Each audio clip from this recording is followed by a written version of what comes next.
Spot ओला पे आने के लिए भी ई रिक्शा चाहिए। बीमार हो जाओ, सडनली बीमार हो जाओ, कहीं गली में से निकलोगे कैसे? हर किसी के पास अपनी कार नहीं है। मोदी जी, केजरीवाल जी, हर किसी के पास अपनी कार नहीं है। एलजी, किसी के पास अपनी कार नहीं है। ई रिक्शा ट्रांसपोर्ट का सबसे बड़ा साधन है और यही सार्वजनिक यातायात है। और ये इतनी बड़ी चीज़ है, ये इतनी बड़ी चीज़ है जिसको कोई नज़र नहीं आ रहा। और जनता ने खुद व्यवस्था बना ली, सरकार तो ट्रांसपोर्ट दे नहीं पाई। मेट्रो में जाओगे, आज एलजी को सपना आ गया, आज से बिगर नंबर प्लेट वाले रिक्शे नहीं चलेंगे। अबे क्या सो गए थे जब चल रहे थे? जब किसी ने खरीद लिया, किसी ने, इसको ग्रेजुअली किया जाता है, धीरे धीरे किया जाता है, लोगों को टाइम दिया जाता है। राक्षस की तरह आ गए, किसी का रिक्शा तोड़ रहे हो, किसी का रिक्शा समेट रहे हो, किसी को पुलिस में डाल रहे हो, 18-18, 20-20 हज़ार के चालान। अरे तुम्हारी मति भ्रष्ट हो गई है क्या? इसमें ये सरकार चाहती है कि कोई भी आदमी सम्मान से, मान सम्मान से अपना काम ना कर पाए, वो किसी ना किसी का नौकर रहे, किसी ना किसी चापलूस रहे, किसी ना किसी कंपनी में काम करे, मजदूर बने, मालिक ना बने। लाखों ई रिक्शा चालकों को कर दिया गया है बेघर, तोड़े जा रहे हैं उनके रिक्शे। सबसे बड़ी बात है कि गरीबों का रिक्शा तोड़कर किसको होने वाला है लाभ, क्योंकि बिना लाभ का तो कोई पड़ोसी को भी ना पूछे। फैसला लिया गया है सरकार की तरफ से, वो क्यों लिया गया है, किसको लाभ होने वाला है, और इसमें हम चर्चा करने वाले हैं। क्योंकि गरीबों की बात को कोई नहीं उठाता है, कुछ खास लोग हैं जो उठाते हैं। उन्हीं में एक व्यक्ति है मनोज स्वराज जी, जो लगातार गरीबों की हो या पेंशनर्स की बात को उठाते हैं। और आज ई रिक्शा चालकों पे हम बात करने वाले हैं कि आखिर उनके साथ इतना बड़ा ऐसा कौन सा जरूरत पड़ गई, सरकार को ऐसी कौन सी जरूरत पड़ गई जो इतने खतरनाक कदम उठाया उन्होंने। उनके रिक्शे तोड़े जा रहे हैं, उनका घर उजाड़ा जा रहा है, जो अपनी दिहाड़ी भी नहीं कमा पा रहे, कैसे होगा उनका पालन पोषण? क्या कहेंगे इस पे आप? ये देश, ये सरकार इस देश में सबको बेरोजगार बनाना चाहती है। ये देश में ये सरकार सबके हाथ में कटोरा पकड़ाना चाहती है। इस देश में ये सरकार चाहती है कि कोई भी आदमी सम्मान से, मान सम्मान से अपना काम ना कर पाए, वो किसी ना किसी का नौकर रहे, किसी ना किसी चापलूस रहे, किसी ना किसी कंपनी में काम करे, मजदूर बने, मालिक ना बने। क्योंकि मालिक बनोगे तो शोषण नहीं होगा, शोषण सिर्फ मजदूर का होता है। वो चाहे लेफ्ट हो, चाहे राइट हो, चाहे कोई हो, इस देश के अंदर कोई भी मालिकों की बात नहीं करता, कोई भी स्वरोजगार की बात नहीं करता। मोदी जी बड़े बड़े मंचों से चिल्लाते हैं स्वरोजगार देंगे, स्वरोजगार देंगे। अरे ये ई रिक्शा वाले आपसे रोजगार मांग रहे थे क्या?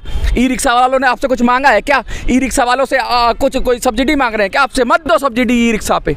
ई रिक्शा एक ऐसा रिक्शा है जो सबके लिए फायदेमंद है। ये रिक्शा लेके मोदी जी ही तो आए थे। मोदी जी आए थे, मोदी जी ने सोचा था कि ई रिक्शा लाएंगे तो वाहवाही हो जाएगी। लेकिन जब उनके मोदी जी के भी तो कोई मालिक है ना, अदानी अंबानी, कोई ना कोई तो उद्योगपति मालिक होगा। ई रिक्शा देश की इकोनॉमी में बहुत बड़ी भागीदारी कर रहा है। और ये जो मोटा पैसा ई रिक्शा के जरिए हो रहा है, एक गरीब के घर में सीधा जा रहा है, उसकी मेहनत की कमाई का, इस पर बस हफ्सियों की निगाह है। माफ करिएगा, ये कौन है ये हफ्से जिन पे गरीबों की निगाह? यही है जिनकी कोरोना के काल में जिनकी कमाई दुगनी हो गई, जो दुनिया के सबसे अरबपति हो गए, यही लोग हैं। ये चाहते हैं जो ई रिक्शा की इकोनॉमी है ना, जो 10 रुपये की इकोनॉमी है। अरे ये आपके नाई का काम खत्म करेंगे, ये आपके मोची का काम खत्म करेंगे, ये आपके ई रिक्शा का काम खत्म करेंगे। ये जो भी स्वरोजगार होगा जिसमें आदमी खुद से कमा रहा होगा, सब खत्म करेंगे। और फिर जाके चाय पीने, चाय वाला बैठा ना यहाँ पे, मोदी जी चाय वाले, चाय वालों को भी खत्म करेंगे।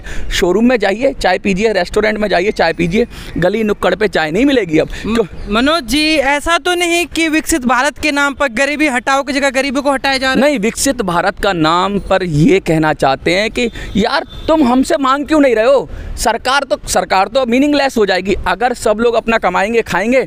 सरकार से कोई मांगेगा नहीं ना जंतर मंतर पे आके कि हमें रोजगार दो, रोजगार दो, रोजगार दो। फिर टुकड़े की तरह फेंक दिया जाएगा, फिर कॉन्ट्रैक्ट लेबर पे रख लिया जाएगा, फिर शिक्षकों की तरह कॉन्ट्रैक्ट पे रख लिया जाएगा, फिर कोई रिजर्वेशन नहीं मांगेगा, कुछ नहीं मांगेगा, क्योंकि स्वरोजगार में तो रिजर्वेशन होता नहीं, कहीं कोई कुछ मांगेगा नहीं। तो ये सारे मुद्दे ही खत्म हो जाएंगे, ये सारा नौकरी का झंझट ही खत्म हो जाएगा। एक ई रिक्शा वाला सुशील जी मेहनत से कमाता है, पूरे दिन चलाता है, 10 रुपये में गंतव्य तक पहुंचाता है।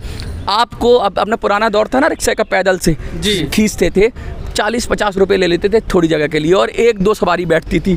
ई रिक्शा भी पसीने में नहा जाता था, रिक्शे वाला पसीने में नहा जाता था। और गर्मियों में बहुत सारे रिक्शे वालों की मैंने अपनी ऐसा हाल देखा है, कुछ लोगों की मृत्यु भी हो जाती थी लू लगने से।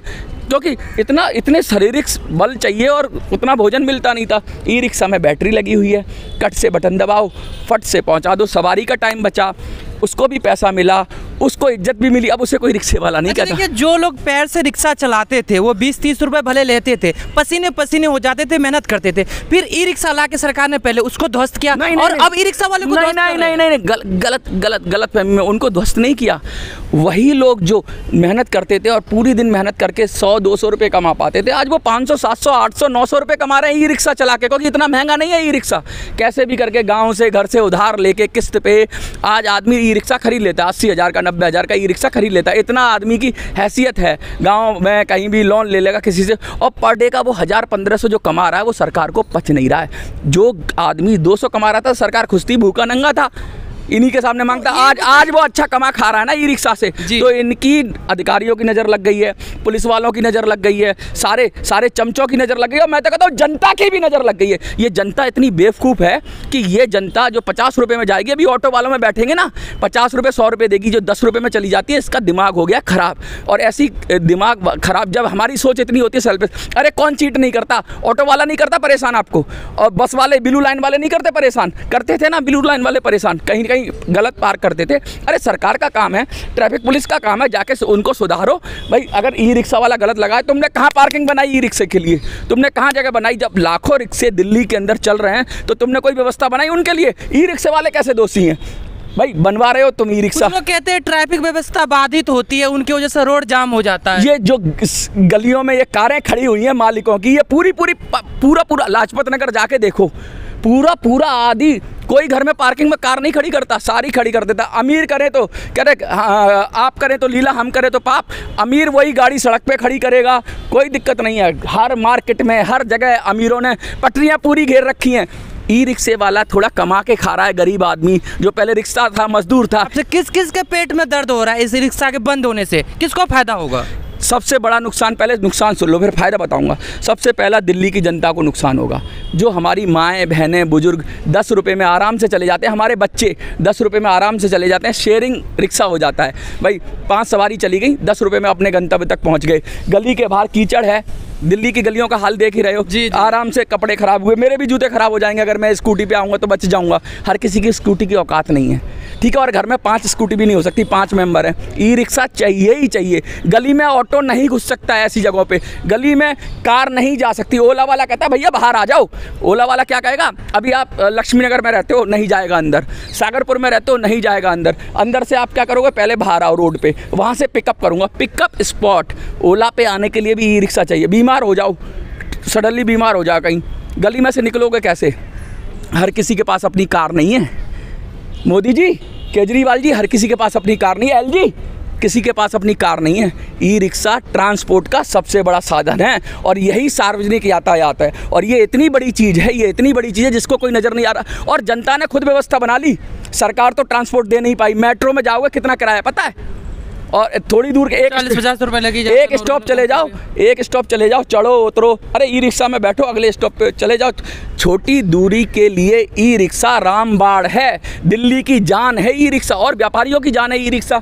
आज पहले किसी में सामान भेजना होता था, बड़ी मुश्किल होती थी, अब व्यापारियों ने एक ई रिक्शा खरीद लिया, साइड में लगा लिया, अपना माल ढुलाई का काम चल रहा है। और देखो सबका फ़ायदा है, गुड सिचुएशन है। ई रिक्शा से कितना फ़ायदा है? पर्यावरण का फ़ायदा, पेट्रोल का फ़ायदा, ठीक है, पेट्रोल का फ़ायदा, किफ़ायत, बचत, रखने में आसान, सस्ता, सबको रोज़गार भी दे रहा है। अरे तुम ई रिक्शा को दुश्मन, ये बड़ी बड़ी मीडिया वाले ई रिक्शा ये करता है, ई रिक्शा वो करता है, बस तुम क्या करते हो? तिहाड़ी आपने ई रिक्शा, बड़े मीडिया की बात करी, मेन स्ट्रीम मीडिया की बात कर रहे हैं। ऐसे छोटे मुद्दे को मेन स्ट्रीम जो उठा रही है, बड़े बड़े मुद्दों को छोड़कर, क्या कारण हो सकता है? छोटा नहीं है साहब, बहुत बड़ी। जो नीचे के लोग हैं उसको परेशान करने के लिए, नीचे के लोग नहीं, ये गिद्ध हैं।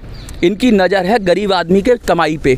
वो जो स्वरोजगार से काम कर रहा है, जो पैसे अपने कमा रहा है, जो अपनी इज्जत कर रहा है, मान सम्मान से रोटी खा रहा है, इनको लग रहा है कि हमारा हिस्सा कैसे नहीं आ रहा। यही ई रिक्शा टाटा के चल रहे होते, यही ई रिक्शा रिलायंस के चल रहे होते, यही ई रिक्शा अंबानी के चल रहे होते, अदानी के चल रहे। एक ने आपने टाटा अंबानी की बात कही, कुछ बड़े ऐसे कंपनियां हैं जो आपको सुविधाएं देते, ओला उबर जैसे बहुत सारी कंपनियां हैं। मैं खुला बोलता हूँ, क्या मेरा सवाल है, नुकसान किसको होने वाला है इससे? नुकसान क्या, जनता का नुकसान होगा। आज आपको 10 रुपये में आराम से बैठ जाते हो, इस ई रिक्शा वाले को ढंग से नहीं चलाता है तो उसको दोषी उल्टा भी बोल देते हो, उसको कहते हो थोड़ा और आगे चल, यहाँ उतरने की क्या क्या आगे भी उतर जाते हो, कहते हो तो मुझे यहाँ तक बैरिकेड तक जाना है और जाके घर तक ले जाते हो उसको, और वो बेचारा सह जाता है क्योंकि वो कमज़ोर है। टाटा के ई रिक्शा में बैठ के देखना तुम, उतार देगा खट से और पुलिस बुलाएगा और अंदर कर देगा, और 10 रुपये में ले जाते ना, 25 रुपये से औकात नहीं होगी तुम्हारी, बैठ जाओ उसके अंदर। ये जनता पागल है, ये जनता बेवकूफ़ है यहाँ की। ये मेरे ही वीडियोज़ में गाली दे रहे हैं। अरे भाई ट्रैफिक ई रिक्शा की वजह से नहीं रुकता है, ट्रैफिक रुकता है ट्रैफिक पुलिस की वजह से। अभी तुम छोड़ दो, ट्रैफिक पुलिस को हटा दो एक जगह से, रेड लाइट पे कोई गाड़ी वाला इधर से निकालेगा, कोई इधर से निकालेगा, गाड़ी वाले रोक देंगे, ट्रैफिक कोई भी रोक सकता है। ये पुलिस का काम है। पुलिस लगी हुई है उगाही में, पुलिस लगी हुई है पैसा बटोरने, पुलिस लगी हुई है लोगों को परेशान करने में, पुलिस लगी हुई है। ऐसा तो नहीं उनको नहीं मिल रहा इसलिए। हाँ, अब ये ई रिक्शा वाला कैसे दे, ई रिक्शा वाला किसको दे, ई रिक्शा वाला क्यों दे, क्यों दे? इनका ही पेट भरते रहें, टैक्स हम दें, ठीक है, सब चीज़ हम दें, नंबर 1 में हम दें और नंबर 2 में भी दें। इतने सारे ये फेरी वाले, पटरी वाले, ये देश की इकॉनमी का बहुत बड़ा हिस्सा हैं, और ये सरकार से रोज़गार नहीं मांगते, सरकार से रिजर्वेशन नहीं मांगते, सरकार से कुछ नहीं मांगते। और जो रिजर्वेशन मांगते हैं, जो रोज़गार मांगते हैं, जो नौकरी मांगते हैं, वो सरकारी नौकरी बन के जनता का लूटते हैं। सरकारी नौकर बनने के लिए जाते हैं ना, जितने चिल्लाते हैं जंतर मंतर पे आके हमें सरकारी नौकरी दे दो, सरकारी नौकरी दे दो। कांग्रेस भी उनकी बात उठाती है, बीजेपी भी उनकी बात उठाती है, उनको पेंशन भी देती है सरकारी कर्मचारियों को बढ़ा के। EPS 95 की बात नहीं कर रहा हूँ मैं, लेकिन जो प्राइवेट काम कर रहा है, जो अपनी मेहनत कर रहा है, जो अपनी कमाई कर रहा है, जो किसी से कुछ नहीं मांग रहा है, उनको डंडा करती है। क्यों करती है भाई, क्यों करती है? तुम्हारे बाप का लेके कुछ मर गए हैं क्या ये? अरे हमें कमाने दो, खाने दो, इज्जत की रोटी खा रहे हैं ना, किसी से मांग नहीं रहे। अरे तुम करो ना ट्रैफिक व्यवस्था, तुम करो ना व्यवस्था, करो ना आदेश, हम लागू करेंगे। 2012 में कोई नंबर प्लेट नहीं था, अब नंबर प्लेट ले आया। अरे तुम सडनली कोई भी नियम ले आते हो, सवेरे आके सपना आता है मोदी जी को, गडकरी जी को, केजरीवाल जी को, आज रात 12 बजे से नोट बंद, आज LG को सपना आ गया, आज से बिगर नंबर प्लेट वाले रिक्शे नहीं चलेंगे। अबे क्या सो गए थे जब चल रहे थे? जब किसी ने खरीद लिया, किसी ने, इसको ग्रेजुअली किया जाता है, धीरे धीरे किया जाता है, लोगों को टाइम दिया जाता है। कोई भी आ गए दनादन राक्षस की तरह आ गए, किसी का रिक्शा तोड़ रहे हो, किसी का रिक्शा समेट रहे हो, किसी को पुलिस में डाल रहे हो, 18-18, 20-20 हज़ार के चालान। अरे तुम्हारी मति भ्रष्ट हो गई है क्या?